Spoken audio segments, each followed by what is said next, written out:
puji syukur kita ucapkan kepada Allah Subhanahu wa taala yang telah memberikan kita rahmat kesehatan kepada kita semua sehingga kita masih bisa berkumpul dalam ruangan di SDN 15 Pasaman ini dalam rangka berbagi praktek baik yang akan disampaikan oleh Ibu Setiawati SPD, yang mana Ibu Setiawati ini adalah CGP Angkatan 11 Kabupaten Pasaman Barat. Selawat berangkaikan salam kita kirimkan ke arwah Nabi besar kita Nabi Muhammad SAW berupa doa Allahumma sholli ala sayyidina Muhammad wa ala ali sayyidina Muhammad. Yang sama-sama kita hormati Ibu Kepala Sekolah SDN 15 Pasaman, yang sama-sama kita hormati ibu-ibu majelis guru yang hadir pada siang hari ini. Baiklah, kita tidak memperpanjang kata-kata mukadimah, langsung saja kita ke susunan acara. Yang pertama, pembukaan yang berlangsung. Yang kedua, kata sambutan yang akan disampaikan oleh Ibu Kepala Sekolah. Kepada Ibu Kepala Sekolah SDN 15 Pasaman, kami persilakan. Assalamualaikum warahmatullahi wabarakatuh.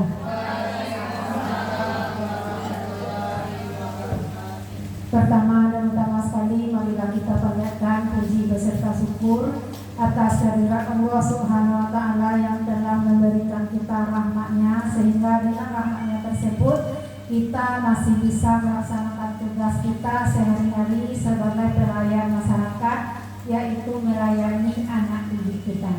Salawat berangkaikan salam tak bosan-bosannya kita hadiahkan kepada junjungan kita, yakni Nabi besar Muhammad SAW. Yang sama-sama kami hormati Bapak Ibu Majelis Guru SDN 15 Pasaman, dan yang teristimewa adalah guru CGP kita, yaitu Ibu Setiawati, yang pada hari ini melaksanakan diseminasi dari budaya positif. Sebelum Bu Setiawati melaksanakan diseminasi budaya positif, sekarang kita tanya terlebih dahulu Bapak Ibu, lai tahu apa tuh diseminasi itu. Nah, diseminasi model kojo, sosialisasi model kojo, apa perbedaannya? Awak karena barangkali kojo pipi dulu kita ikuti juga diseminasi. Sekarang juga diseminasi. Dan apa perbedaannya dengan sosialisasi? Kalau sosialisasi mungkin untuk mempersingkat waktu, kalau sosialisasi itu adalah proses menyampaikan, membuat pendengar mengenal apa yang kita sampaikan, pahamnya apa yang kita sampaikan. Itu yang sosialisasi, kenalnya, pahamnya, dan mengerti. Apakah diharapkan ada perubahan? Tidak. Ada perubahan, alhamdulillah, tetapi fokusnya tidak demikian. Namun kalau diseminasi, itu yang diharapkan adalah terjadinya perubahan pola pikir, proses penyampaian ide atau gagasan yang direncanakan dan yang kita kelola. Kemudian si pendengar mau melakukan perubahan sesuai dengan keinginan yang kita sampaikan. Kalau sosialisasi, makanya kalau sosialisasi tidak ada kelanjutannya, tidak ada umpan balik. Tapi kalau diseminasi, setelah ini harus ada perubahan oleh kita yang mengikutinya. Jadi yang diharapkan oleh diseminasi ini adalah terjadinya perubahan pola pikir, ada perubahan perilaku kita. Jadi kalau di sini diseminasi budaya positif, ada perubahan kita pada diri kita sebagai seorang guru terhadap budaya positif ini. Dan ini sangat bagus sekali, dan ini juga sudah pernah juga kita laksanakan oleh Bu Pipi dulu, dan mungkin masih banyak di antara kita yang belum melaksanakannya secara nyata. Harapan kami setelah dilaksanakannya diseminasi ini, mari kita laksanakan, mari kita melakukan perubahan pada diri kita terhadap anak didik kita. Karena tak ada gunanya diseminasi jika kita tidak berubah. Begitu juga dengan calon guru penggerak kita dan kepada guru penggerak kita yang sudah lulus, hendaknya harapan kami dan harus mari Bapak Ibu menggerakkan, bergerak dan menggerakkan teman-teman yang ada di sekolah kita ini. Apalagi kita sebagai sekolah penggerak, semua kita adalah guru penggerak di sini. Namun ada yang sudah dapat sertifikat, ada yang belum. Kalau kita semua di sini sudah menjadi guru penggerak, namun secara umum karena apa? Karena kita melaksanakan sekolah penggerak. Mungkin hanya itu harapan kami kepada ibu-ibu, hendaknya terjadi perubahan pola pikir kita, perilaku kita terhadap budaya positif ini setelah mengikuti diseminasi. Terima kasih, semoga kegiatan ini berjalan dengan lancar. Secara resmi acara ini kami buka. Assalamualaikum warahmatullahi wabarakatuh. Terima kasih kami ucapkan kepada Ibu Kepala Sekolah. Baik, langsung saja kita masuk ke acara inti, yang mana Ibu Setiawati CGP Angkatan 11 yang akan memberikan materinya kepada kita semua, yaitu materinya tentang diseminasi budaya positif. Kepada Ibu Tia kami persilakan. Baiklah, terima kasih Bu Nova. Bismillahirrahmanirrahim. Assalamualaikum warahmatullahi wabarakatuh. Rabbi shrah li sadri wa yassir li amri wahlul 'uqdatam min lisani yafqahu qawli. Alhamdulillahirabbil alamin. Segala puji marilah kita aturkan kepada Allah Subhanahu wa taala yang telah memberikan kepada kita nikmat kesehatan dan nikmat kesempatan sehingga kita dapat berkumpul di SDN 15 Pasaman ini. Selawat berangkaikan salam tak lupa dan tak bosannya kita hadiahkan kepada Nabi besar kita, yakni Nabi Muhammad SAW yang berlafazkan Allahumma sholli ala Muhammad wa ala ali Muhammad. Baiklah, Ibu Kepala Sekolah yang saya hormati, Ibu-ibu Majelis Guru SDN 15 Pasaman yang sangat saya hormati. Baiklah, terima kasih kepada Ibu Kepala Sekolah yang telah memberi kesempatan kepada saya untuk melakukan diseminasi modul 1.4 calon guru penggerak kepada rekan guru ini di SDN 15 Pasaman. Kemudian terima kasih juga kepada rekan guru yang lain yang telah mau hadir pada acara diseminasi ini, telah menyempatkan waktunya untuk hadir, telah mau berkorban waktu demi menghadiri diseminasi yang akan saya sampaikan pada hari ini. Baiklah, langsung saja. Saya berdiri di sini bukan karena saya yang paling hebat, tapi saya berdiri di sini karena merupakan juga tugas dari calon guru penggerak dan juga berbagi sedikit ilmu kepada rekan guru yang lain. Kemudian adapun tujuan saya melaksanakan diseminasi modul 1.4 tentang budaya positif ini. Yang pertama, tujuannya itu ialah memang tugas calon guru penggerak, yang mana modul budaya positif ini kurang lebih kami pelajari selama 2 minggu. Selama 2 minggu kami pelajari, tibalah sekarang untuk menyampaikan kepada rekan guru yang ada di sekolah, itu waktunya sekitar 1 jam ke depan. Kemudian tujuan yang kedua ialah ingin berbagi sedikit ilmu. Karena sebagaimana yang kita ketahui, ilmu itu tidak baik kalau disimpan, tidak akan bermanfaat kalau disimpan. Alangkah baiknya kita bagikan ilmu kita walaupun hanya sedikit.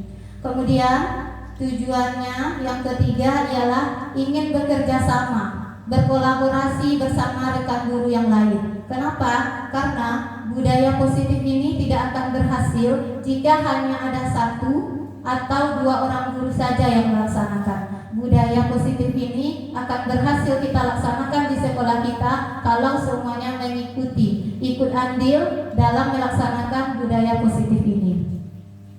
Itu tujuan saya melaksanakan diseminasi tentang budaya positif. Selanjutnya, sebelum kita mulai mengenal apa itu budaya positif, kita kenali dulu apa itu tujuan pendidikan.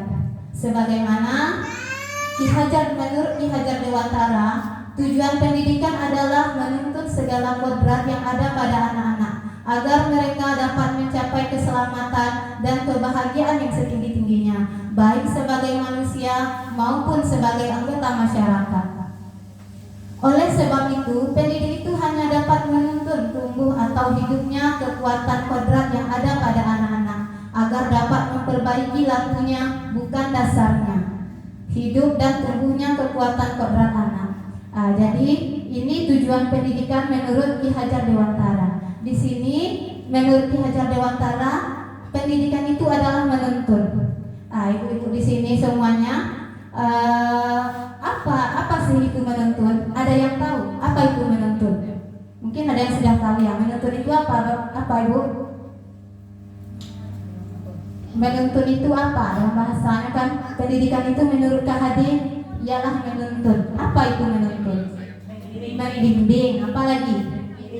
Mengiringi, mengarahkan, ya benar. Jadi sebagai pendidik, tugas kita di sini hanya menuntun kodrat anak itu, membimbing, mengarahkan, memfasilitasi. Bukan kita yang akan menjadi apa anak kita nantinya, bukan. Tapi kita hanya membimbing, mengarahkan kodratnya saja. Sebagaimana yang telah kita ketahui, setiap anak itu sudah memiliki kodratnya masing-masing. Setiap anak itu unik.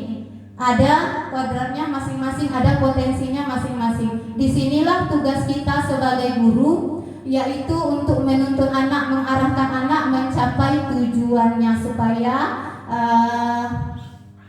mencapai keselamatan dan kebahagiaan yang setinggi-tingginya. Sebagaimana yang kita ketahui, menurut filosofi KHD ini ialah berpusat kepada murid. Jadi semuanya itu tentang murid. Sebagaimana menurut KHD ini, sekolah ini sama dengan lahan pertanian. Lahan pertanian yang mana sekolah itu ada lahan pertanian itu adalah sekolah, kemudian benihnya itu adalah murid, dan kitalah guru sebagai petaninya. Tugas kita memperbaiki tanahnya, ingin menyuburkan tumbuhan itu. Kemudian kita ingin tanaman yang bibit yang ada di lahan itu ingin tumbuh subur. Apa yang akan kita lakukan? Itulah tugas kita sebagai guru. Bukan mengikuti keinginan kita, tapi melihat potensi apa yang ada pada anak itu. Itulah yang akan kita kembangkan. Misalnya yang benihnya itu sebenarnya padi, tapi kita ingin tumbuhnya jagung, tentu tidak mungkin. Benih itu semuanya sudah ada pada anak, potensi itu sudah ada pada anak. Tugas kita lah yang akan mengarahkan, menggali potensi pada anak itu. Jadi anak itu bukanlah kertas buram yang masih kosong, kertas yang masih kosong, yang mampu kita coret sebisanya. Tapi anak itu kertas buram yang tulisan-tulisannya itu belum jelas. Tugas kita lah sebagai guru menebalkan tulisan-tulisan itu. Itu tugas kita sebagai guru menuntun kodrat anak. Kemudian masuk kita kepada budaya positif. Budaya positif di sekolah yaitu nilai dan kebiasaan di sekolah yang berpihak pada murid agar mereka dapat berkembang menjadi pribadi yang kritis, penuh hormat, dan bertanggung jawab sesuai dengan profil pelajar Pancasila. Apakah di sekolah kita sudah ada budaya positif? Sudah ya, seperti apa? Pembiasaan setiap pagi, membaca doa, kegiatan tahfiz, itu kegiatan apa? Melakukan kegiatan pada hari besar, peringatan hari besar itu juga disebut dengan budaya positif. Ini konsep utama dari budaya positif paradigma belajar. Yang kedua, disiplin positif. Yang ketiga, kebutuhan dasar manusia. Yang keempat, motivasi perilaku manusia. Yang kelima, restitusi posisi kontrol guru. Yang keenam, keyakinan kelas. Yang ketujuh, segitiga restitusi. Inilah yang akan saya berbagi nanti kepada ibu-ibu semua tentang konsep utama budaya positif. Sebelum masuk kepada budaya positif, tentu kita harus mempelajari dulu perubahan paradigma belajar. Paradigma belajar itu cara pandang kita menghadapi anak, cara pandang kita menerima pendidikan. Nanti itu akan kita bahas bersama-sama. Ini dia perubahan paradigma belajar. Dalam membangun budaya positif, sekolah dapat menyediakan lingkungan yang positif, aman, dan nyaman agar siswa mampu berpikir, bertindak, dan mencipta dengan merdeka, mandiri, dan bertanggung jawab. Nah, ini dalam perubahan paradigma itu tentu kita harus terlebih dahulu membangun budaya positif. Supaya anak itu mendapatkan lingkungan yang positif pula, yang aman dan nyaman. Kalau anak tidak aman, merasa aman datang ke sekolah, bagaimana dia akan menerima pembelajaran? Nanti terdengar suara sepatu ibu gurunya saja dia sudah takut. Tentu anak itu belum merdeka dia dalam belajar, berarti ya. Kemudian disiplin ini sangat berkaitan dengan kontrol guru terhadap siswa. Jadi disiplin ini sangat berkaitan dengan kontrol guru terhadap siswa. Selama ini yang kita ketahui disiplin itu anak itu dikontrol oleh gurunya. Sebenarnya itu adalah pemikiran yang salah. Itu sangat salah. Sebenarnya tentang budaya positif ini materi yang sangat menarik yang saya pelajari selama pendidikan guru penggerak, karena di budaya positif inilah yang banyak mensentil saya. Rupanya saya belum sempurna menjadi guru, masih banyak kesalahan yang lain saya lakukan sebagai guru. Jadi disiplin itu sangat berkaitan dengan kontrol guru terhadap siswa. Jadi jangan kita yang mengontrol siswa, tapi pengennya kita siswa itu yang mengontrol dirinya sendiri. Kita lanjut lagi kita masuk dulu kepada permainan. Sebelum kita masuk ke anak, kita bayangkan dulu kepada kita. Kita bayangkan kepada kita. Anda dan teman Anda akan melakukan kegiatan cobalah buka. Di sini coba kita arahkan dulu kepada kita. Saya coba membagi kertas. Nanti tulis sebuah rahasia besar di dalam kertas ini. Kemudian ditutup dengan tangannya. Kemudian temannya yang di samping juga mempunyai kertas ini, dibujuk temannya mau tidak dia membuka kertas, membuka rahasia kita. Kita cobakan ya. Tulis sebuah yang sangat penting dalam hidup kita, ditulis dalam kertas ini.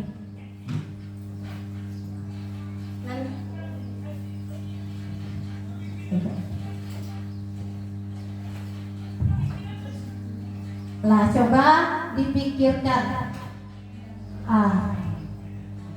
Coba Anda bayangkan, tuliskan bahwa Anda menyimpan sesuatu yang sangat berharga di dalam kepalan tangan Anda.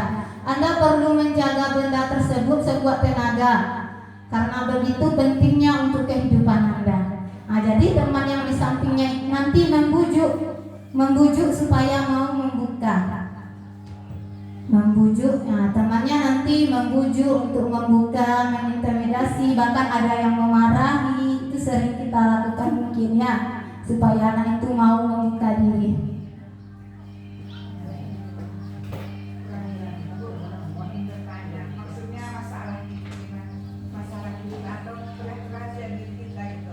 Dalam diri ibu apa rasanya yang sesuatu yang sangat berharga dalam diri ibu?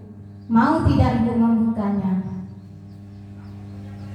Boleh, kalau masalah juga boleh.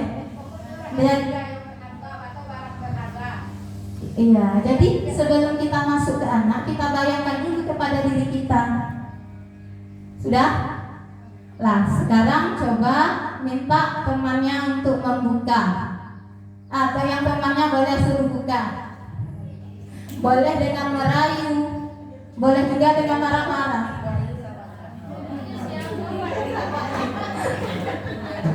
Nah ini bahkan menawari dengan uang.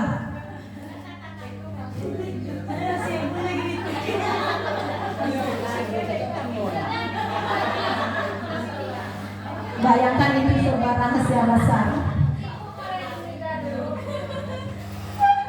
Coba Bu Iwet dirayu Wilda. Coba Bu Iwet dan Wilda ke depan.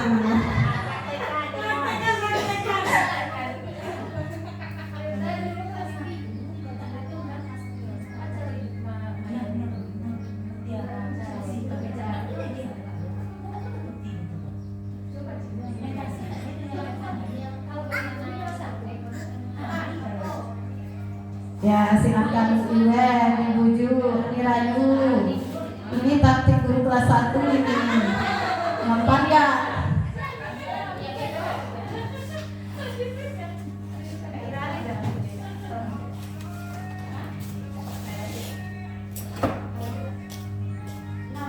Lah, waktunya habis.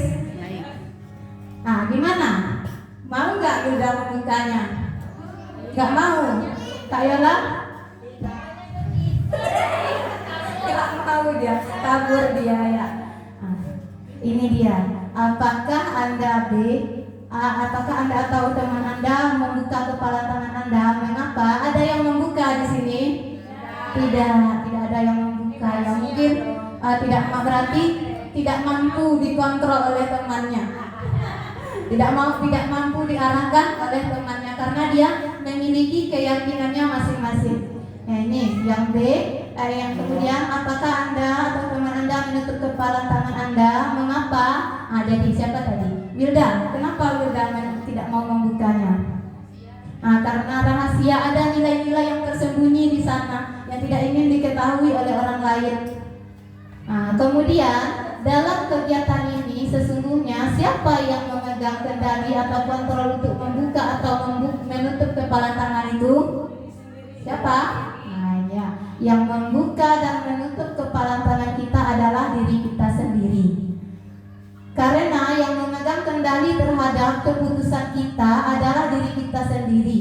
Jadi, ketika kita memutuskan untuk membuka atau menutup tangan, semuanya karena kita sendiri, tergantung pada keyakinan yang kita miliki saat itu. Nilai apa yang saya pertahankan sehingga saya mau membukanya misalnya ya. Sehingga saya tidak mau membuka kepala tangan saya. Jadi dari sini disiplin itu sebenarnya bukanlah hal yang tidak nyaman. Sebenarnya yang selama ini yang kita ketahui, disiplin itu kan sama dengan ketidaknyamanan.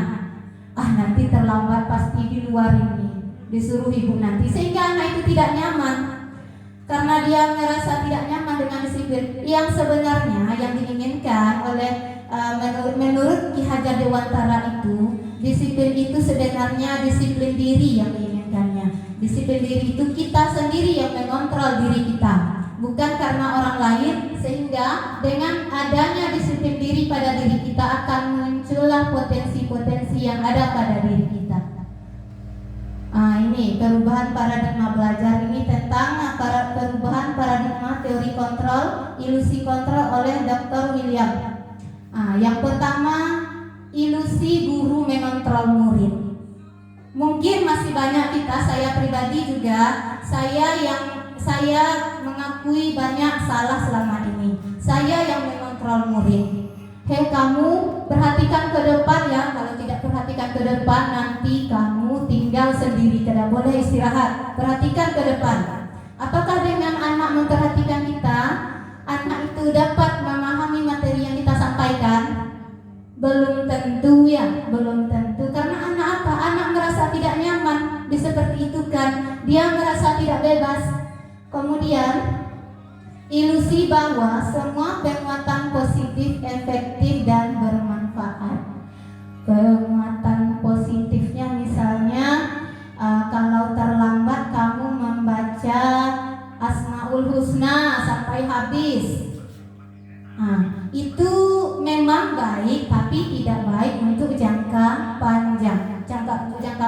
anak itu tidak baik. Kemudian ilusi bahwa kritik dan membuat orang merasa bersalah dapat menguatkan karakter. Selama ini sering juga kita melakukan, saya juga masih sering melakukan itu sering kalau anak itu membuat kesalahan itu sering saya katakan, kamu ya sudah disekolahkan oleh orang tuanya sudah susah-susah mencari uang buat kamu, tapi lihatlah baju kamu coret-coret. Apa kamu tidak iba apa kamu tidak merasa iba kepada orang tua kamu?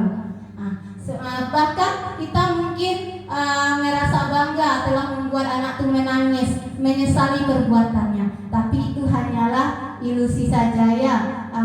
Itu tidak dapat menguatkan karakter anak. Memang bagus, tapi mungkin untuk di saat itu bagus, tapi untuk kedepannya belum tentu anak itu akan berubah. Mungkin dia akan mengulangi kesalahannya lagi.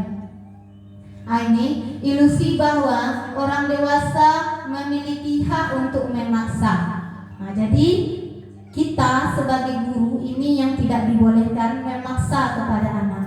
Apa kehendak kita paksakan kepada anak, itu tidak boleh. Sebenarnya mungkin ada potensi dalam diri anak itu, tapi karena kita memaksa sehingga anak ini tidak mau jadinya. Tapi kalau kita pandai membuka diri anak itu, mau membuka diri, menanamkan nilai-nilai disiplin pada diri anak itu, disiplin diri, mungkin anak itu akan mampu menggali potensinya. Lanjut, masuk yang kedua, itu disiplin positif. Apa makna disiplin? Apa itu? Di sini ibu semua di sini mungkin sudah tahu apa sih itu disiplin. Apa itu disiplin? Ya, Bu Iwen. Biasanya kita sering mengatakan disiplin itu adalah melaksanakan sesuatu sesuai dengan waktu yang ditentukan. Sama dengan tata tertib misalnya ya. Tata tertib apa Bu Adis? Mematuhi peraturan. Disiplin ini kan sebenarnya yang kita tahu itu mematuhi peraturan, melaksanakan sesuai dengan waktu yang telah ditentukan. Ini dia. Disiplin ini berasal dari bahasa Latin disiplin yang berarti belajar. Disiplin itu artinya belajar. Makna asal dari kata ini berkonotasi dengan disiplin diri. Jadi disiplin yang sesungguhnya itu ialah disiplin diri. Jadi makna asal dari kata ini berkonotasi dengan disiplin diri dari murid-murid Sokrates dan Plato. Disiplin diri membuat orang menggali potensinya menuju sebuah tujuan. Apa yang dia hargai itu yang disiplin yang sesungguhnya. Sebenarnya yang sesungguhnya itu ya yang telah kita laksanakan disiplin itu lebih kepada peraturan-peraturan. Tapi yang terlupakan di sini bagaimana kita bisa mengontrol diri anak ini mau dia mendisiplinkan dirinya. Bukan karena ingin mendapat hadiah atau ingin mendapat hukuman, tapi anak itu memang menghargai dirinya. Nilai apa yang dia dapatkan kalau dia disiplin? Selanjutnya, ini ya, namun dalam budaya kita makna kata disiplin telah berubah menjadi sesuatu yang dilakukan seseorang pada orang lain untuk mendapatkan kepatuhan.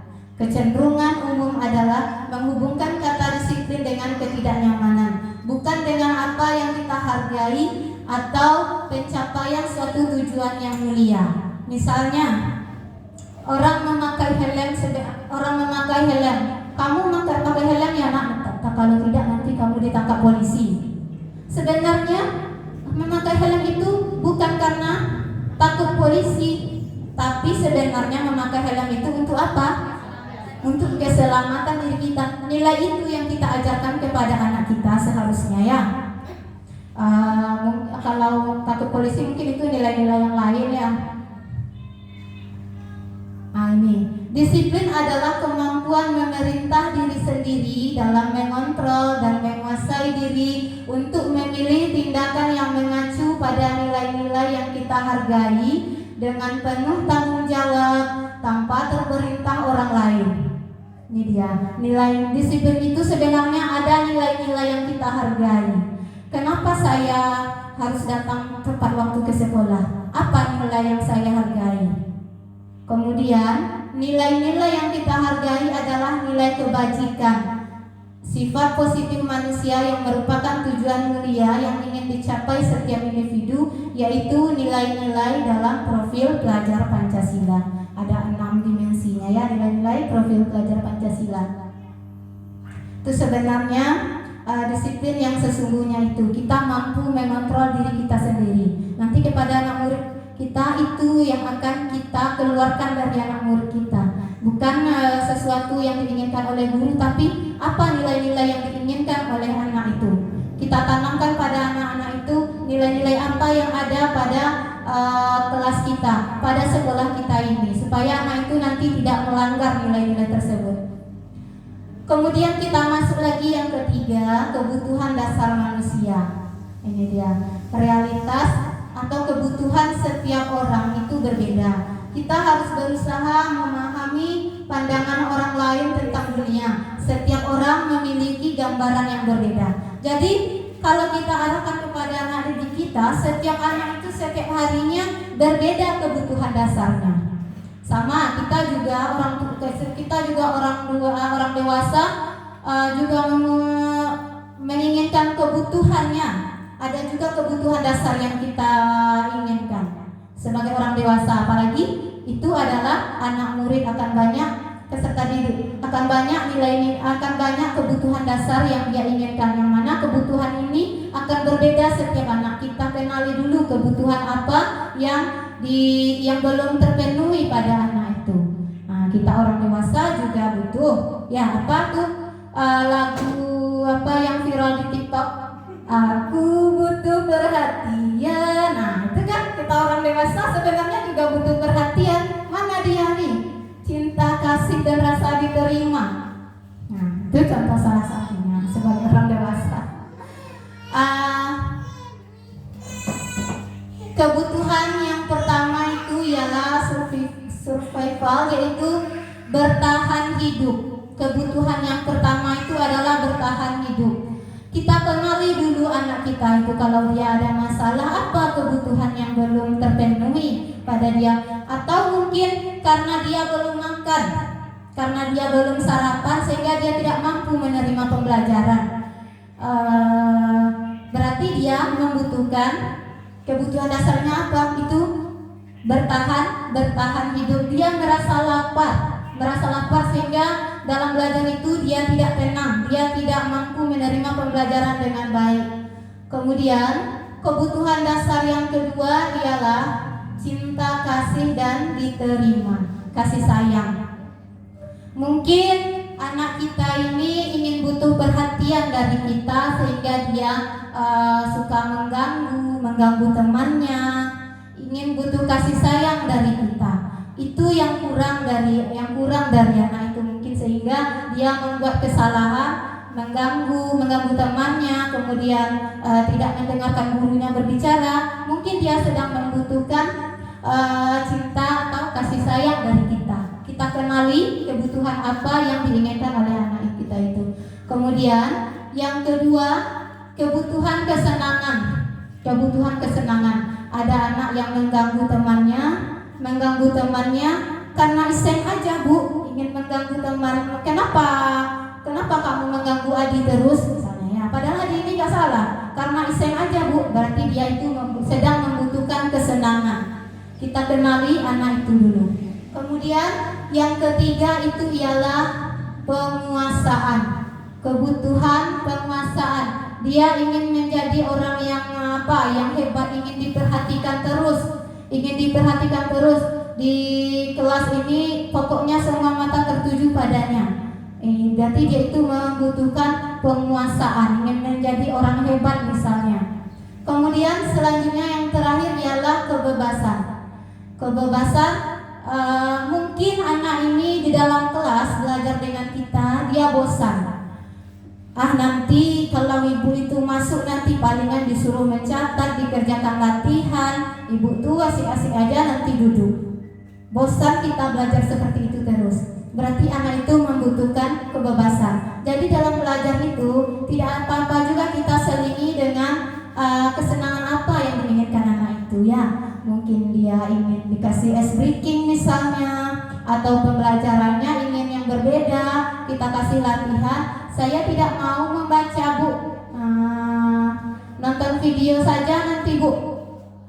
Itu ya, nanti kita masukin, nanti ada berkaitannya dengan pembelajaran berdiferensiasi itu ya, supaya anak itu tidak bosan dalam belajar. Dia berarti dia membutuhkan kebebasan dalam belajar.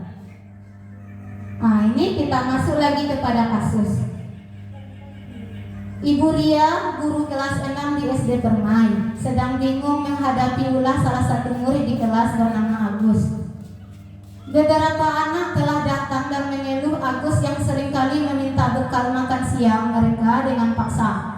Jika Anda menghadapi situasi seperti Ibu Ria, apa yang Anda lakukan? Apa yang akan Anda lakukan kalau ketemu kasus seperti ini? Ada seorang anak, dia mengambil nasi temannya terus. Apa yang akan kita lakukan? Apa Kak Pipi? Menyuruh untuk sarapan sebelum pergi sekolah. Menyuruh anak, kemudian menurut Anda, kira-kira apa alasan Agus melakukan hal itu? Memenuhi kebutuhan bertahan hidup. Mari kita lihat dari semua sudut pandangnya. Ini yang pertama. Agus lapar dan orang tuanya tidak membawa bekal, atau dia belum sarapan ya, berarti dia membutuhkan bertahan hidup. Kalau yang kedua, cinta dan kasih sayang misalnya yang dibutuhkan oleh Agus. Kenapa Agus melakukan ini? Itu supaya teman Agus itu menjadi perhatian kepada Agus, berarti dia membutuhkan kasih sayang. Ini dari semua sudut pandangnya kasus Agus ini ya. Kalau Agus ini merasa hebat karena temannya jadi takut dan menuruti keinginan dia, berarti Agus ini kebutuhannya ialah penguasaan. Dia merasa hebat karena temannya merasa takut. Kalau teman, berarti dia terus berkelanjutan meminta nasi bekal temannya supaya temannya ini takut kepadanya, berarti dia ini sedang memenuhi kebutuhan kekuasaan. Kemudian Agus merasa bosan. Dia ini yang kebebasan. Agus merasa bosan dengan bekal yang dibawa oleh orang tuanya. Misalnya orang tuanya memberinya bekal telur mata sapi terus, sehingga dia merasa bosan, sehingga diganggunya lah temannya itu. Agus itu sedang memenuhi kebutuhan kebebasan ingin memilih makanan apa yang akan dia minta. Hari ini dia minta makanan ini, kemudian hari berikutnya temannya yang lain. Karena apa? Karena bekalnya hanya itu saja, berarti dia sedang ingin kebebasan. Kemudian Agus hanya iseng dan dia menikmati ekspresi wajah temannya yang kesal. Ini kesenangan, suka mengganggu teman, ini yang menjahili temannya itu ya, karena senang aja bu, iseng aja bu, kesenang aja melihat dia menangis bu. Misalnya ya, kalau Agus selalu meminta bekal temannya ini. Ini dari 5 sudut pandang dari kasus Agus tadi. Kalau nanti ketemu di dalam kelas kita lihat dulu kebutuhan apa yang belum terpenuhi dalam anak kita itu. Kita masuk lagi yang keempat, sudah sampai yang keempat ya. Semua perilaku memiliki tujuan. Teori motivasi perilaku manusia.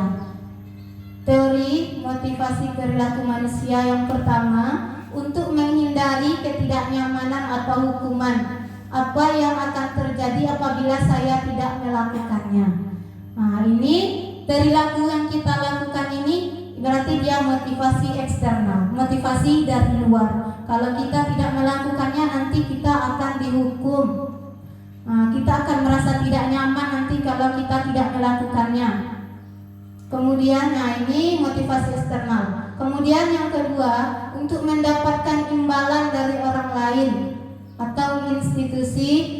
Apa yang akan saya dapatkan apabila saya melakukannya? Misalnya kita sebagai guru juga masih sering, misalnya saya mengikuti program guru penggerak ini. Awalnya motivasinya itu hanya ingin mendapat sertifikat saja, terlebih lagi ada unsur paksaan mungkin dari dinas pendidikan. Semua guru wajib ikut guru penggerak. Itu adalah motivasi eksternal, motivasi dari luar. Sebenarnya motivasi yang sesungguhnya itu ialah untuk menghargai diri sendiri. Ini yang motivasi internal. Tadi kan awalnya saya mengikuti guru penggerak ini karena ingin mendapatkan sertifikat saja. Rupanya setelah saya masuk dalam pendidikan guru penggerak ini, berubahlah paradigma saya, pemikiran saya tentang guru penggerak ini. Rupanya sebagai guru saya masih banyak menzolimi murid, saya masih belum menjadi guru yang sempurna untuk murid saya. Jadi saya rubahlah motivasi saya itu untuk menghargai diri sendiri, ingin menjadi guru yang bermanfaat bagi anak saya, bagi anak murid saya nantinya. Ingin belajar, mendapatkan ilmu. Masih banyak ilmu yang saya butuhkan sebagai guru. Itu yang kita harapkan. Yang ketiga ini yang kita harapkan pada diri kita untuk menghargai diri sendiri. Saya akan menjadi orang seperti apa bila saya melakukannya. Ini adalah tujuan dari disiplin positif itu. Kita hargai dulu diri kita sendiri. Kalau kita mengikuti itu, apa yang akan kita dapatkan? Itu akan menjadi tujuan disiplin positif. Ini kata Ki Hajar Dewantara, merdeka. Menurut Ki Hajar Dewantara itu merdeka itu artinya tidak hanya terlepas dari perintah, akan tetapi juga cakap buat memerintah diri sendiri. Kita yang memerintah diri kita sendiri, bukan orang lain. Ini menurut Ki Hajar Dewantara tentang merdeka itu. Hukuman dan sanksi atau konsekuensi. Mungkin kita sering mendengar ada namanya hukuman, ada namanya konsekuensi. Kita lihat ada kasusnya. Iva kurang menguasai pelajaran matematika sehingga pada saat pelajaran tersebut berlangsung, dia lebih banyak berdiam diri atau menggambar di buku pelajarannya. Pada saat guru matematikanya, Pak Seno, menanyakan pertanyaan, Iva menjadi gugup dan tak sengaja menjatuhkan tasnya dari kursi, serta tiba-tiba menjadi gagap pada saat berupaya menjawab. Seluruh kelas pun tertawa melihat perilaku Iva yang bicara tergagap dan terkejut tersebut. Selanjutnya, Pak Seno pada saat itu membiarkan teman-teman Iva mentertawakan Iva yang tergagap dan malu luar biasa.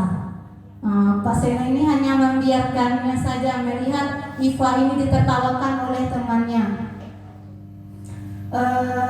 Dan malahan Pak Seno ini minta Iva untuk maju ke depan dan berdiri di depan kelas sambil menunjuk hidungnya, karena tidak bisa menjawab pertanyaan Pak Seno seperti ini.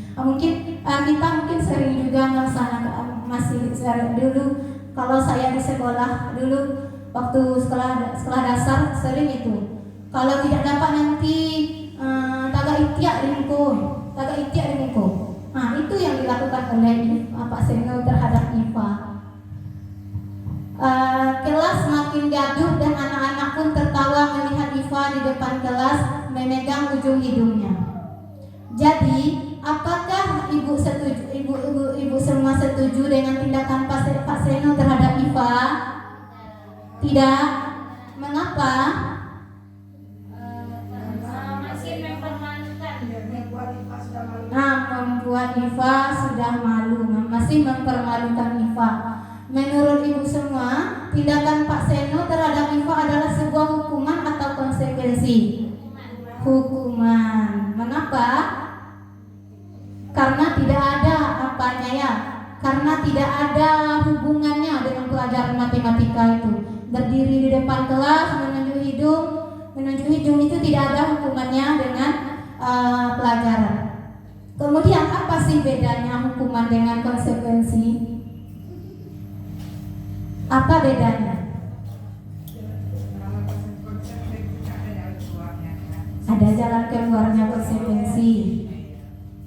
Hukuman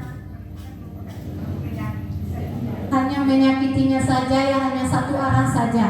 Hukumannya itu hanya satu arah saja. Kalau konsekuensi itu ada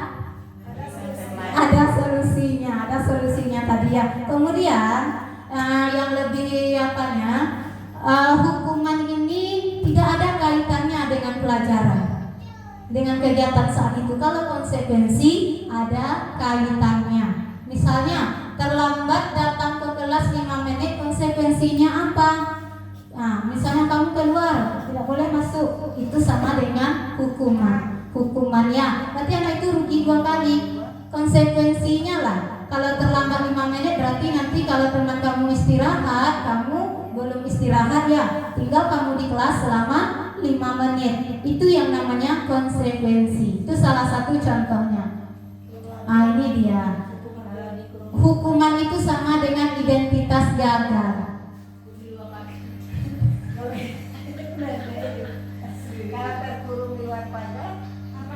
Ibu terkurung di luar pagar atau karena keinginan sendiri atau karena terpaksa? Karena terpaksa. Iya, karena terlambat. Kenapa ibu mau berdiri di apa? Kenapa tidak masuk? Kalau masuk karena aku takut kena marah, berarti masih kontrol dari orang lain, bukan kontrol dari diri kita. Tapi itu konsekuensinya dari peraturan dari sekolah. Itu konsekuensinya ya. Siapa yang terlambat berdiri di luar pagar katanya. Itu kan siapa mendidiknya sana. Jadi itu termasuk hukuman atau konsekuensi? Hukuman. Kalau bisa hukuman ini kita hilangkan ya. Kalau bisa hukuman ini alternatif yang lain, alternatif terakhir. Memang tidak bisa lagi, tidak apa-apa kita kasih hukuman. Apa kaitannya dengan pelajaran? Ada nggak? Ada kaitannya dengan materi. Kalau saya misalnya kaitannya dengan pelajaran agama, saya suruh membaca Al-Quran kalau terlambat. Dengan syarat konsekuensi ini harus ada apanya, himbauannya, tertulisnya, data-datanya. Bukan kamu terlambat, rupanya anak itu belum tahu dia apa konsekuensinya. Itu menghukum namanya lagi. Menghukum itu anak itu tidak tahu, langsung saja. Misalnya kita tanya, kenapa kamu terlambat? Saya telat bangun, Bu. Kamu tahu apa konsekuensinya? Tahu, Bu. Seharusnya anak itu yang mengasih tahu. Tahu dari anak itu, bukan kita. Kalau kita yang memberi, berarti sama dengan menghukum anak tersebut. Konsekuensinya itu harus dari hasil kesepakatan bersama. Iya, ada data-datanya, ada kesepakatannya, ada keyakinannya. Berarti terkurung di luar pagar masuk ke konsekuensi. Masuk konsekuensi karena itu telah disepakati. Konsekuensinya apa sepakati. Ya. Hukuman ini kalau bisa kita hindari karena hukuman itu termasuk identitas gagal. Kemudian konsekuensi ini adalah identitas sukses, tapi dia masih netral, belum berbentuk positif, netral, tidak yang negatifnya, tidak yang positifnya. Apa, Bu? Kalau penghargaan atau hadiah, contohnya seperti kita olahraga, dikasih salak, dikasih gelang permen, itu kemana maksudnya? Atau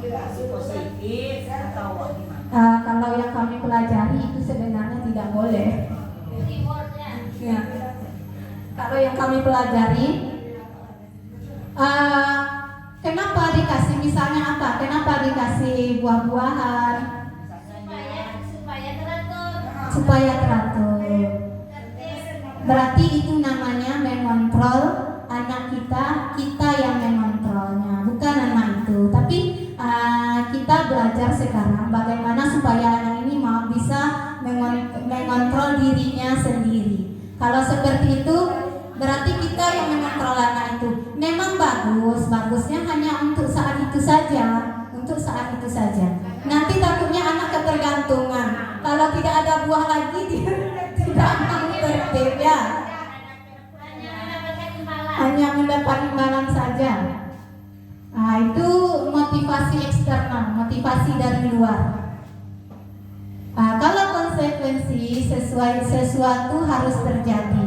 Nah, itu tadi sudah ada datanya. Apa yang dia dapatkan kalau dia melanggar kesalahan. Jadi itu saja ya tentang hukuman dan konsekuensi. Bedanya ya apa Bu Adis? Jadi kalau dalam kelas umpamanya kan salah ya memberikan motivasi itu nak. Ibu memberi motivasi boleh, tapi sewajarnya saja, jangan berlebihan. Tirunya ini yang patut ditiru. Kalian ini nggak pandai, tiru yang di depan ini, itu tidak boleh. Itu menghukum anak itu. Berupa apa? Motivasi, ngasih uang. Kalau tidak umpamanya kan dia kan siapa yang bagus, siapa yang mendengarkan. Nanti ibu kan akan memberikan penilaian di antara kalian siapa yang duduk yang rapi, mendengarkan apa yang ibu sampaikan, akan ibu beri hadiah kayak gitu. Itu didengarkan nggak Ibu? Ibu didengarkan. Salah satu mamanya ada yang apa, jadi di akhir pembelajaran itu kita berikan dia atau itu salah. Jadi mendengarkan semuanya kan Bu. Ada juga yang tidak. Nah, Yang mendengarkannya ada yang biasa, yang berikan dia. Anak-anak yang mendengarkan itu kenapa mau mendengarkan? Mungkin karena ada motivasi hadiah tadi. iya karena ada Makanya motivasi mengharapkan itu. itu. Iya, saya sebenarnya dulu juga seperti itu.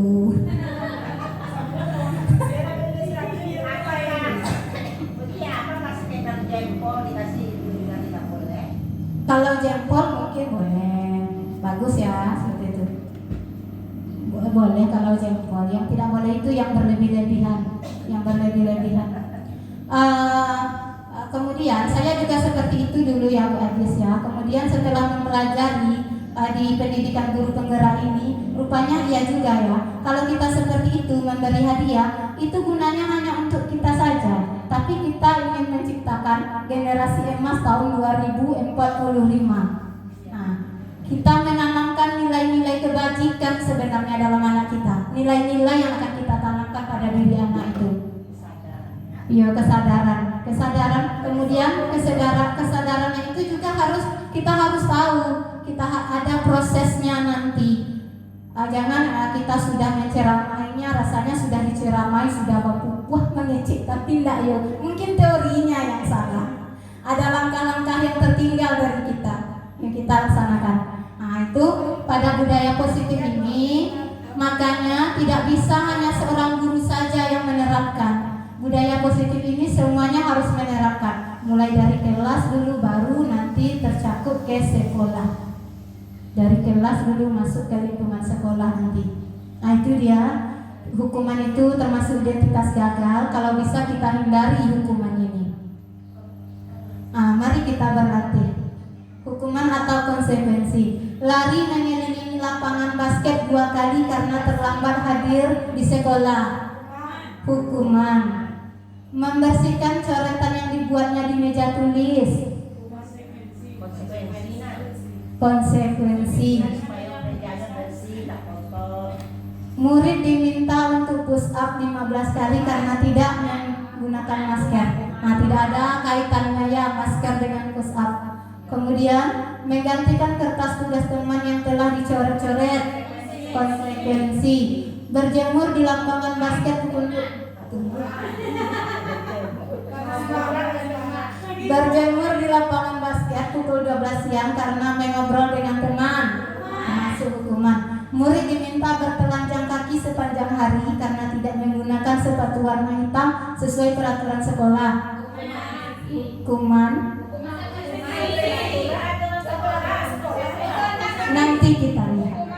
Berdiri di depan kelas sambil mengangkat kaki satu karena tidak bisa menjawab pertanyaan. Hukuman. Mari kita lihat ini dia ya. Nah, kenapa ini termasuk hukuman? Murid diminta bertelanjang kaki sepanjang hari karena tidak menggunakan sepatu warna hitam sesuai peraturan sekolah. Sepanjang hari tidak pakai sepatu. Kemudian tidak ada hubungannya tidak memakai sepatu hitam dengan bertelanjang kaki itu rasanya tidak ada hukumannya ya. Nanti kalau itu satu lagi, hukuman itu akan membekas kepada anak itu. Dia akan merasa malu, menimbulkan rasa malu pada dirinya, akan membekas atau mungkin akan menjadi dendam nantinya kepada gurunya kalau dia dikasih hukuman. Seperti kami waktu pendidikan guru penggerak di awal-awal modul itu disuruh mengingat kembali siapa guru yang paling tidak disukai. Ada kan? Kenapa? Mungkin karena dia mengasih hukuman pada kita. Saya juga seperti itu. Saya jujur ada guru yang tidak saya sukai. Waktu sekolah dasar dulu memang dia mengasih hukuman kepada saya tanpa bertanya waktu itu kan. Langsung dia dituduhnya saya seperti itu. Sampai sekarang memang masih membekas. Jadi sebagai guru kita juga hilangkan kita dengan menghukum ini. Ini lanjut. Kita masuk yang kelima. Sudah sampai yang kelima saja ya. Restitusi posisi kontrol guru. Ini materi yang sangat menarik bagi saya. Karena apa?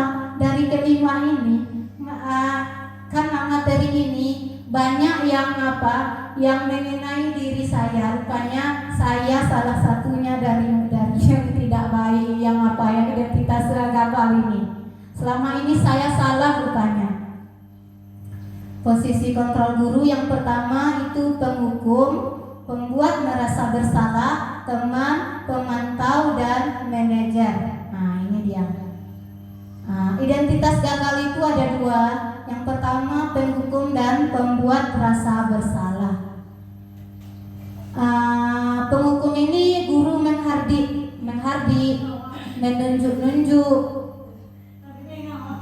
Bukan hanya sebagai fisik saja yang dihukum, tapi kebanyakan kita melakukannya itu verbal, dari kata-kata kita yang tidak baik. Kamu ini ya gak pandai, kamu itu sudah dari tadi mengajar kamu belum juga dapat.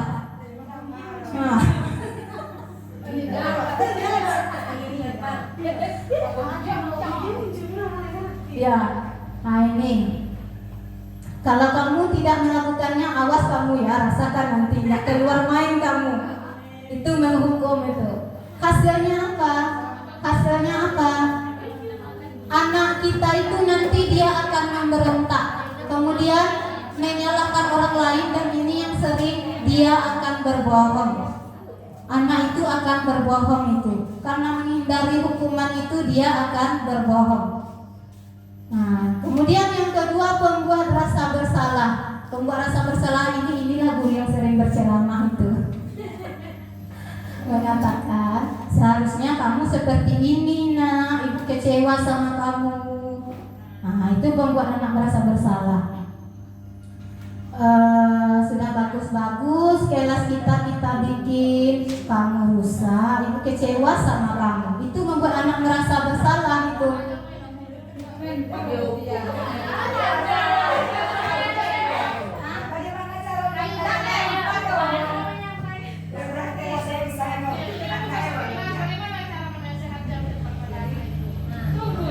Tapi kini kan apa? Kita membahas membuat rasa bersalah. Nanti ada caranya. Ini penghukuman pembuat merasa bersalah bukan kita tiru, tapi hanya untuk menjelaskannya saja. Jadi selama ini saya salah berarti saya menghukum. Ini hanya bagi tahu saja. Mungkin karena kita sering termasuk orang yang melakukan itu, jadi terbayang kalau mau itu mau ya kan itu pertanyaan itu nanti mau jawabannya. Jangan lagi ya. Ya misalnya ya, berisik sekali kamu. Ya, dengarkan ibu. Kalau nggak keluar kamu. Ada cara nanti kita bahas. Kemudian identitas berhasil atau sukses ini kontrolnya dari luar. Dari luar yang pertama itu teman dan pemantau. Sebagai teman ini kita itu menganggap murid itu akan menganggap kita sebagai teman. Nah ini sekarang bantu ibu ya, demi ibu nak ya, lakukan ini ya demi ibu. Ayo kamu tampil demi ibu. Nanti bu kepala sekolah marah sama ibu. Nah itu sebagai teman. Jadi apa hasilnya kalau kita berteman dengan anak kita? Memang bagus. Tapi anak itu nanti akan ketergantungan dengan kita dan menganggap guru yang lain itu tidak disukainya.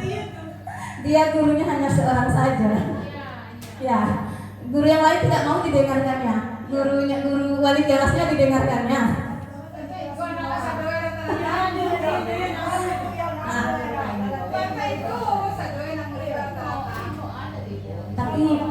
Tapi nggak bisa sendiri yang merubah, harus berkolaborasi. Kemudian pemantau ini ada datanya. Nah ini pemantau apa peraturannya menyesuaikan diri bila diawasi. Pemantau ini tadi sama kayak tadi ya Kak Yola ya. Kenapa terlambat? Karena terlambat bangun Bu. Apa konsekuensinya? Nanti saya di kelas jam istirahat 5 menit Bu, bagus, boleh masuk. Nah itu yang pemantau, menanyakan konsekuensi. Kemudian yang terakhir itu identitas berhasil atau sukses, ini kontrol dari dalam diri kita itu sebagai manajer, menghargai diri kita sendiri. Nah ini nanti kita itu akan mengajukan pertanyaan-pertanyaan, membuka diri, membuka anak itu mampu membuka dirinya dengan pertanyaan-pertanyaannya itu.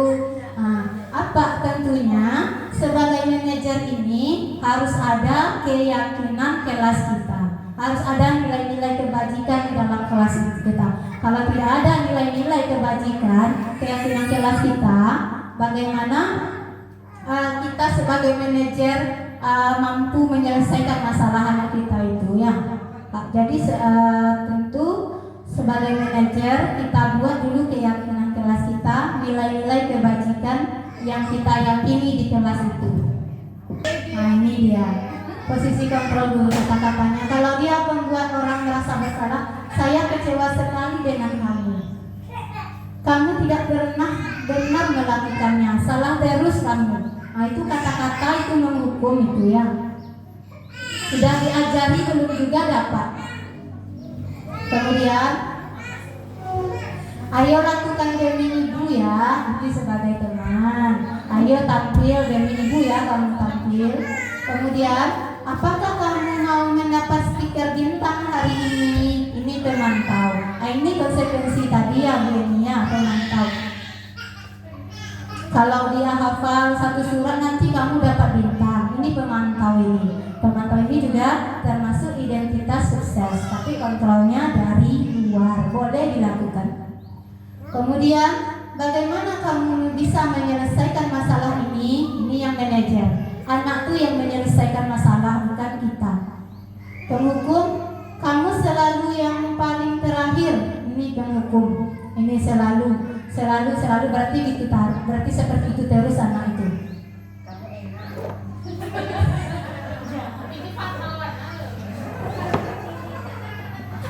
Oke, kita lanjutkan kasus 1. Nah, kita lihat ini dia sebagai penghukum rata-rata. Pada hari Senin Pak Harun tidak masuk sekolah. Pak Harun merupakan guru matematika saat itu. Guru matematika. Saat itu Bu Wati menggantikan Pak Harun. Bu Wati baru 1 tahun menjadi guru SMP. Beberapa murid perempuan, Vivi dan Natali, mengetahui hal ini dan mulai menggunakan kesempatan dan bersikap seenaknya, tertawa dan tidak mengindahkan kehadiran Bu Wati. Bu Wati mencoba menyapa Vivi dan Natali dengan ramah sambil mengingatkan untuk tetap fokus pada tugasnya. Ayolah, tugasnya dikerjakan. Nanti ibu ditegur Bapak kepala sekolah kalau kalian tidak mengerjakan tugas. Tolong bantu ibu ya. Namun Vivi dan Natali malah jadi tertawa. Santai aja bu, mereka tetap tidak mengerjakan tugas dan malah mengobrol. Jadi dari kasus ini Ibu Wati ini dia sebagai apa posisi gurunya? Teman. Ya, sebagai temannya. Pembuat merasa bersalah bisa juga ya. Nah, ayolah kerjakan tugasnya. Nanti ditegur ibu bapak kepala sekolah kalau kalian tidak mengerjakan tugas. Tolong bantu ibu ya, ada dua sebagai pembuat orang merasa bersalah dan teman. Nah, kalau ada kasus mungkin bisa kita melihatnya ya sebagai apa posisi guru tersebut. Kasus yang kedua, Anto dan Nino sedang bermain bersama di lapangan basket dan tiba-tiba terlibat dalam sebuah pertengkaran adu mulut. Dino pun menjadi emosi dan mengadakan kontak fisik, menarik kemeja Anto dengan kasar sampai 3 kancingnya terlepas. Pada saat itu guru piket langsung melerai mereka dan membawa mereka ke ruang kepala sekolah. Ibu Suti sebagai kepala sekolah berupaya menenangkan keduanya, terutama Dino. Dino, sepertinya kamu saat ini sedang marah sekali. Mendengar itu, Dino pun mengalir bercerita tentang kekesalan hatinya. Ibu Suti pun melanjutkan bahwa membuat kesalahan adalah hal yang manusiawi dan bahwa mempertahankan diri adalah hal yang penting. Namun meminta Dino memikirkan cara lain yang mungkin lebih efektif karena saat ini Dino berada di ruangan kepala sekolah. Ibu Suti melanjutkan bertanya tentang keyakinan sekolah yang disepakati serta apakah Dino bersedia memperbaiki kesalahan yang telah diperbaiki terhadap Anto. Dino pun akhirnya perlahan mengangguk. Kemudian Ibu Suti balik bertanya kepada Anto, hal apa yang bisa dilakukan Dino untuk memperbaiki masalah? Anto menjawab, saya perlu kancing saya diperbaiki bu. Ibu saya sangat marah kalau melihat kancing baju saya sampai copot 3 kancing begini. Ibu Suti pun kembali bertanya ke Dino, apakah yang akan ia lakukan untuk menggantikan 3 kancing Anto yang terlepas? Dino berpikir sejenak namun menjawab, wah saya tidak tahu bu. Saya lem kembali mungkin ya bu. Ibu Suti berpikir sebentar dan menanggapi, kalau dilem akan mudah terlepas kembali Dino. Bagaimana kalau kamu menjahitnya saja? Bersediakah kamu? Dino tampak ragu-ragu dan menanggapi, menjahit?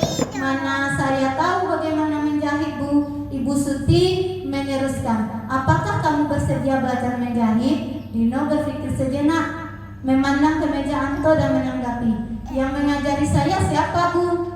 Dengan cepat Ibu Suti menjawab, Pak Irfan, guru tata busana. Dino kembali diam sejenak, memandang ke meja Anto yang tanpa kancing. Akhirnya Dino mengangguk tanda menyetujui dan sepanjang siang itu Dino belajar menjahit dan memperbaiki kemeja Anto. Terakhir kali terlihat kedua anak laki-laki tersebut, Dino dan Anto, pada jam sekolah. Mereka sudah bercengkrama dan bersenda gurau kembali. Jadi dari kasus yang kedua ini, posisi Ibu Suti ini sebagai apa dia? Sebagai manajer. Ditenangkan dulu Dino ini. Karena Dino ini sedang marah, bukan dimarahi. Kalau kita gitu ya, ada yang bertengkar. Sini kamu, cepat minta maaf. Padahal anak tuh ini belum selesai nih loh bu, masa disuruh minta maaf, masalahnya belum selesai, langsung aja disuruh minta maaf. Tapi kita tenangkan anak dulu. Kita tenangkan anak kita dulu itu, jangan kita menyalahkannya supaya dia mau membuka diri kesalahan apa yang telah dia lakukan. Ditambah juga jangan menyalahkan kesalahan anak itu. Nah, seperti tadi kan, membuat kesalahan itu tidak apa-apa. Setiap orang wajar membuat kesalahan asalkan kita mau memperbaikinya. Jadi Jadi jangan dihukum anak itu dengan kata-kata kita. Ya Bu?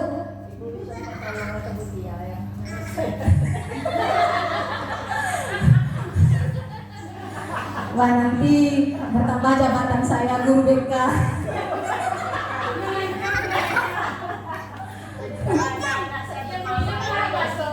Saya minta tolong aja sama ibu dia. Ya, kan sudah dibagi. Saya kan emosi tinggi, Bu. Itulah gunanya berbagi supaya kita mampu bekerja sama menerapkan budaya positif ini di sekolah kita.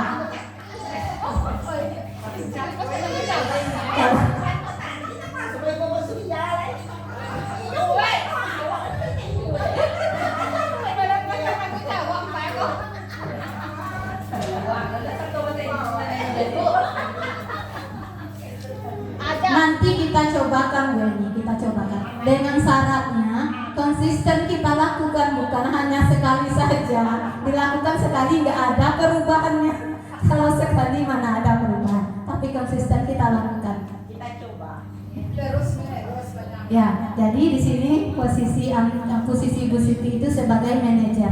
Ditanyakan apa permasalahannya, ditenangkan dulu anak ini, kemudian ditanyakan apa permasalahannya, kemudian ditanya apa keyakinan kelas tadi ditanyakan, ada di situ, ada keyakinan kelas. Nanti kita buat keyakinan kelas kita bersama-sama ya. Kita buat kalau bisa semua kelas nanti ada keyakinan kelas itu.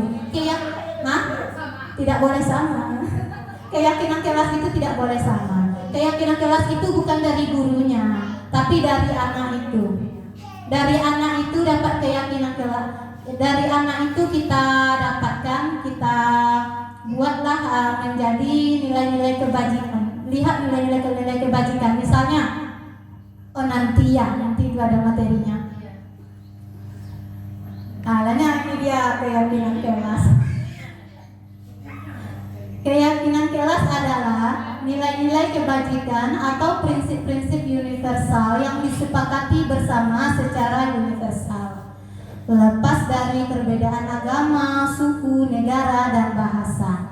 Menurut dosen, suatu keyakinan akan lebih memotivasi seseorang dari dalam atau intrinsik. Seseorang akan lebih bersemangat untuk menjalankan keyakinannya daripada hanya sekedar mengikuti peraturan. Nah, selama ini yang kita buat di kelas peraturan. Dilarang misalnya ya, dilarang membuang sampah di dalam kelas. Itu namanya peraturan. Itu namanya peraturan. Tapi kalau bisa kita buat keyakinan kelas. Misalnya jangan kita hindari kata-kata dilarang itu. Kita buanglah sampah ke tong sampah.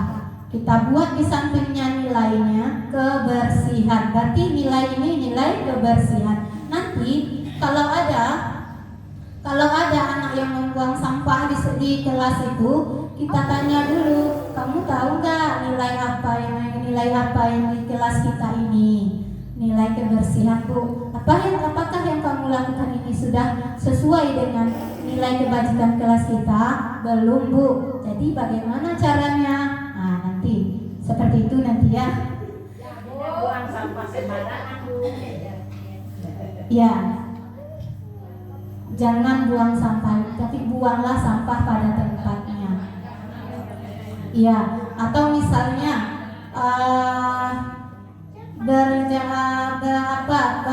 supaya anak ini tidak berjalan-jalan di kelas.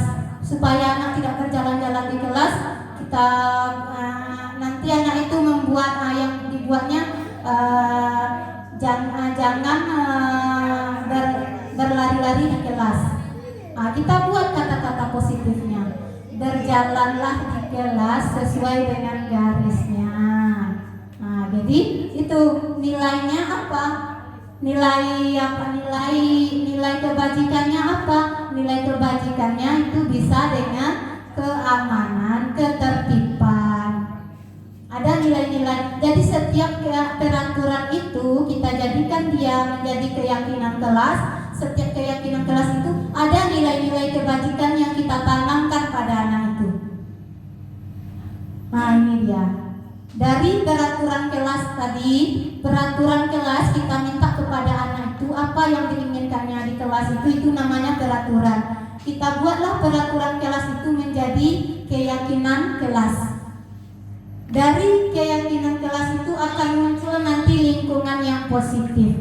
Dari lingkungan yang positif adalah budaya positif. Jadi semuanya itu mulainya dari kelas dulu. Dari kelas kita bergerak terlebih dahulu. Dari kelas baru kita menuju kepada satuan pendidikan kita, kelas sekolah kita. Ini keyakinan kelas, ini peraturan kelas. Dari peraturan kita kelas dapatlah oleh kita keyakinan kelas. Kalau keyakinan kelas ini sudah ada nilai-nilainya. Kemudian dari keyakinan kelas ini ada terciptalah dia lingkungan yang positif. Lingkungan yang positif, kemudian adanya lingkungan yang positif di sekolah kita, semuanya akan menjadi budaya positif di sekolah kita. Jadi mulainya itu dari kelas kita terlebih dahulu. Nah, itu harapannya kita diseminasi budaya positif ini, kita bekerjasama, berkolaborasi menciptakan budaya positif mulai dari kelas kita menuju sekolah.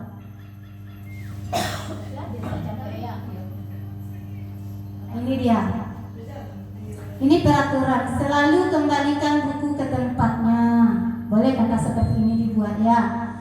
Selalu kembalikan buku ke tempatnya. Nilainya apa? Tanggung jawab. Berarti kita bertanggung jawab. Dilarang mengganggu orang lain. Nilainya apa? Menghormati orang lain dan diri sendiri. Nih, hadir di sekolah 15 menit sebelum pembelajaran dimulai. Nilai apa itu? Menghormati orang lain, kemudian komitmen pada tujuan atau berkomitmen. Dilarang melakukan kekerasan. Nah, ini keselamatan, kemudian menghormati orang lain. Dari peraturan ini kita rubahlah dia nanti menjadi keyakinan kelas. Dalam keyakinan kelas itu ada nilai-nilai kebajikannya. Ini nilai-nilai kebajikannya. Seperti tadi menggunakan helm, keselamatan.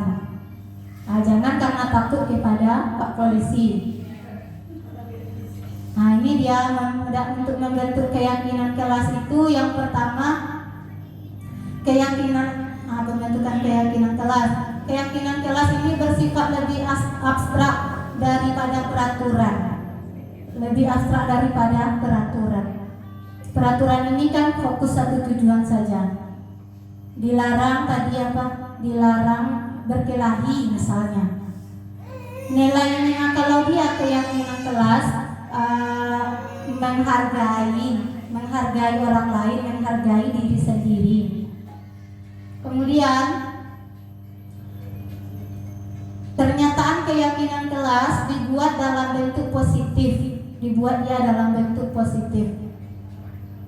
Tadi jangan hilangkan kata-kata dilarang itu, hilangkan kata-kata dilarang. Apalagi tidak boleh itu dihilangkan. Kita rubah kalimat negatif itu menjadi kalimat positif. Seperti tadi jangan membuang sampah sembarangan, buanglah sampah ke tempatnya. Sehingga mudah diingat dan dipahami. Keyakinan kelas sebaiknya sesuatu yang dapat diterapkan di lingkungan tersebut. Semua warga kelas ikut berkontribusi dalam pembuatan keyakinan kelas lewat kegiatan curah pendapat. Jadi semuanya ikut. Bukan kita yang menentukan sebagai guru, sebagai wali kelas, tetapi dari anak itulah dapat oleh kita peraturan. Anak tuh yang membuat peraturan, kita ubahlah menjadi keyakinan kelas kita. Bersedia meninjau kembali keyakinan kelas dari waktu ke waktu, dilihat terus, diperhatikan terus.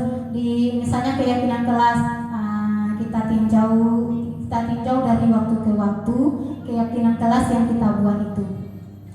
Masuk yang terakhir, segitiga restitusi. Ini dia tadi ya, lihat ya. Proses menciptakan kondisi bagi murid yang memperbaiki kesalahan mereka sehingga mereka bisa kembali pada kelompok mereka inilah yang kita lakukan kalau anak ini bersalah. Kalau anak membuat kesalahan, maka yang kita lakukan itu ialah segitiga restitusi, bukan menyalahkan anak tersebut. Segitiga restitusi ini dapat membantu murid menjadi lebih memiliki tujuan, disiplin positif, serta memulihkan dirinya setelah berbuat salah. Jadi kita kembalikan anak ini dari yang berbuat salah menjadi orang yang yang tidak bersalah kembali. Kita buat dia seperti itu. Kalau kita menyalahkan berarti sama kita menghukum anak itu, tidak akan ketemu hasilnya nanti. Membantu murid untuk jujur pada diri sendiri dan mengevaluasi dampak dari kesalahan yang dilakukan. Segitiga restitusi ini membantu murid untuk tidak berbohong. Kalau kita menghukum, membuat rasa bersalah, anak itu nanti akan menjadi berbohong itu, suka berbohong, menghindari kesalahannya supaya tidak dihukum. Kalau segitiga restitusi ini membantu anak itu untuk jujur. Jadi segitiga restitusi itu memberikan penawaran, bukan paksaan. Yang diberikan adalah penawaran, bukan paksaan. Ini dia segitiga restitusi. Yang pertama itu menstabilkan identitas. Kalau anak yang berbuat salah, yang pertama itu kita menstabilkan identitas anak itu. Kita kembalikan anak itu supaya stabil identitasnya. Sedang marah anak itu kita tenangkan dulu dia, supaya dia mau membuka diri. Kemudian yang kedua, validasi tindakan yang salah. Validasi tindakan yang salah, kita anak itu nanti kita akan tanya pada anak itu apa kesalahan yang telah dia lakukan. Menurutnya kesalahan itu menurutnya yang dia lakukan itu sudah benar atau betul, sudah sesuai dengan keyakinan kelas kita. Itu validasi tindakan yang salah. Ini kita lihat, kamu tentu punya alasan mengapa melakukan itu. Ditanya dulu anak itu, kenapa dia melakukan itu. Kemudian yang ketiga, menanyakan keyakinan. Menanyakan keyakinan ini, nilai-nilai apa yang telah disepakati dari keyakinan itu. Nilai-nilai apa yang telah disepakati, kemudian apa yang akan dia lakukan ke depannya untuk memperbaiki kesalahannya. Jadi munculnya jawabannya itu dari anak. Kita hanya sebagai manajer hanya bertanya saja. Bertanya, yang penting ada dasarnya, yaitu adalah keyakinan kelas. Ini menstabilkan identitas. Berbuat salah itu tidak apa-apa, tidak ada manusia yang sempurna. Sedikit saja ya, validasi tindakan salah. Kamu pasti punya alasan mengapa melakukan hal itu. Kita tanya anak itu, menurut kamu perbuatan kamu itu sudah benar atau betul? Menanyakan keyakinan, apa yang kita percaya sebagai kelas, atau apa yang kita percayai dari keyakinan kelas itu. Nilai-nilai apa yang kita percayai dari keyakinan kelas. Ini lanjut. Ini video penerapan segitiga restitusi saya. Sudah saya contohkan satu di kelas 6A, segitiga restitusi. Silakan diperhatikan videonya.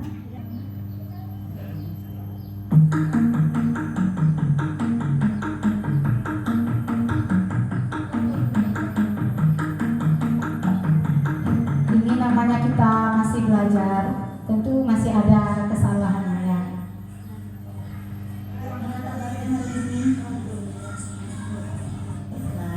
Anda tahu tidak kenapa dipanggil ke sini?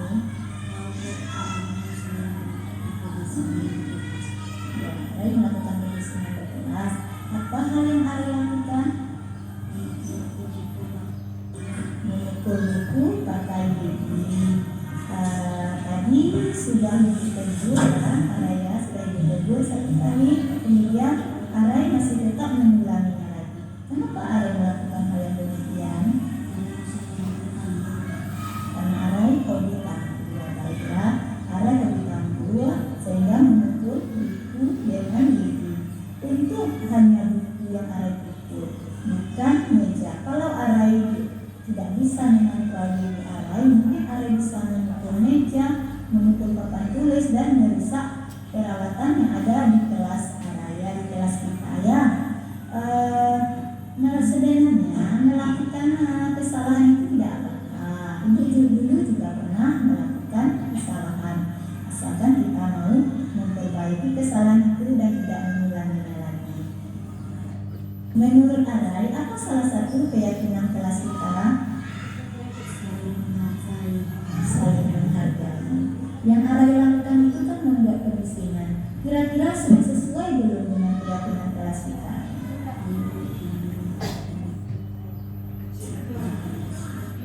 Ya, berarti belum sesuai, tidak sesuai ya dengan di kelas. Arai membuat kemiskinan di kelas. Kemudian apa yang terjadi?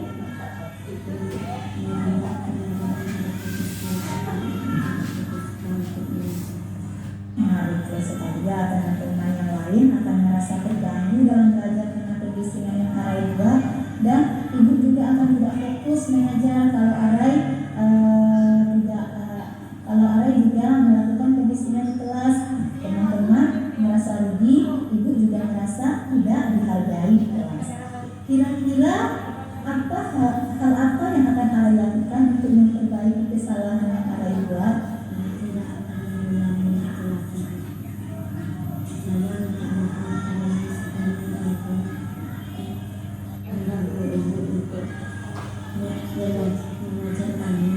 Kemudian untuk apanya? Untuk membuktikan diri Arai tadi kan hobi bermain tambur.